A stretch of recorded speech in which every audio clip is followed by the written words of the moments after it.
I think just simply need the DOCC protocol. So the patients who are successful are the ones who first become active participants. And what happens, there's some moment in time they walk in and they just take control. They're in charge, and they fire you. And it's very interesting because they just flat out take control. So that's obviously an abbreviated version of the principles. I have a couple cases to present. I'm going to ask a friend of mine to actually do one live case presentation here right now. His name is Charlie Pavlovsky.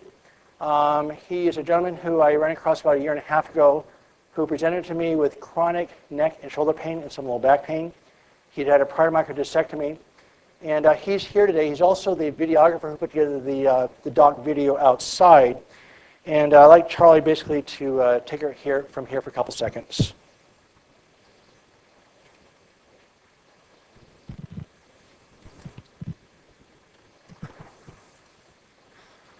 Good morning. First of all, I'm honored and grateful to be here today. And as Dr. Hanscom mentioned, I met him about a year and a half ago. When I moved to the Northwest at that time, I relocated up here. I was experiencing excruciating back pain. And at the time, it was lower cervical, upper thoracic, the neck and shoulders were engaged. It was radiating down both arms. So I began to suspect there was some sort of herniation or a disc rupture or some abnormality that had to be adjusted. But I was also encountering overwhelming anxiety and panic attacks, agoraphobia, and a myriad of other symptoms were coming in. Within the first month of being up here, I was in and out of the ER 4 times. Within the first 3 months, I'd seen about 16 different doctors, had about every imaginable medical workup done, and had been handed about 35 prescriptions to fill, 2 of which I filled. The others I chose to ignore.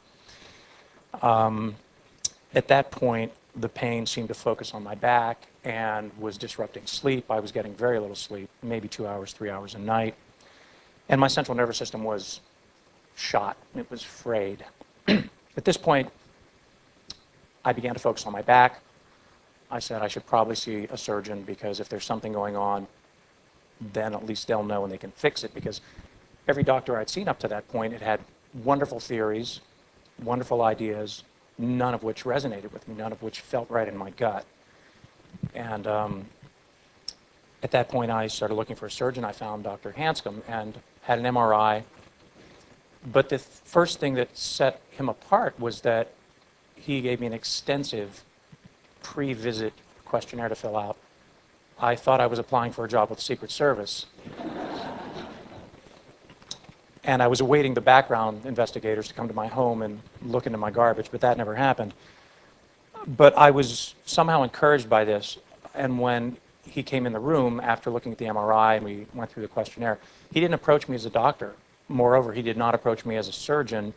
Moreover, he did not approach me as a highly skilled, highly trained surgeon. He approached me as a contemporary, as a human being talking to another human being. And that immediately opened my heart and my mind to other possibilities. And he said, and if I'm quoting correctly, you need to pick up this book and read it and apply this skill set, these tools, to your lifestyle. You need to get proper sleep, and I believe all this will calm down. And we had a really good talk, and that's really what that second meeting was a really good talk. And I am a very proactive human being in my life. I'm a latter-day self-appointed bridge between the medical community and the patient population, if you will, because I spread the word to everybody I know now. Long story short, I began doing the exercises in the cognitive behavioral therapy book. I began taking great measures to get extraordinarily good sleep. I limited my medication. I was taking some lorazepam just to calm the anxiety and get me to sleep. And I titrated down off of that, although titration is usually going up. But anyway, I weaned myself off the drug. I don't take any drugs today, and I'm completely pain-free today. And the reason I'm pain-free is about 6 months into this program, I noticed I was out of pain.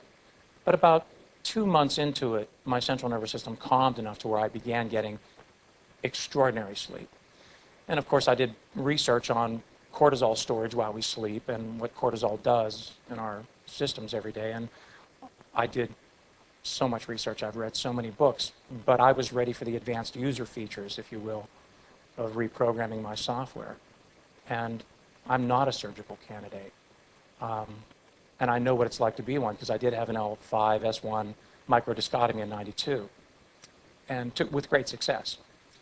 But I've been an athlete my whole life, and it was really important to me to keep my mind and body in function. And it was more than meeting a surgeon. It was more about diet, mind-body connection, health, exercise, focus, eliminating negative thoughts. And when my central nervous system calmed, everything went back to normal.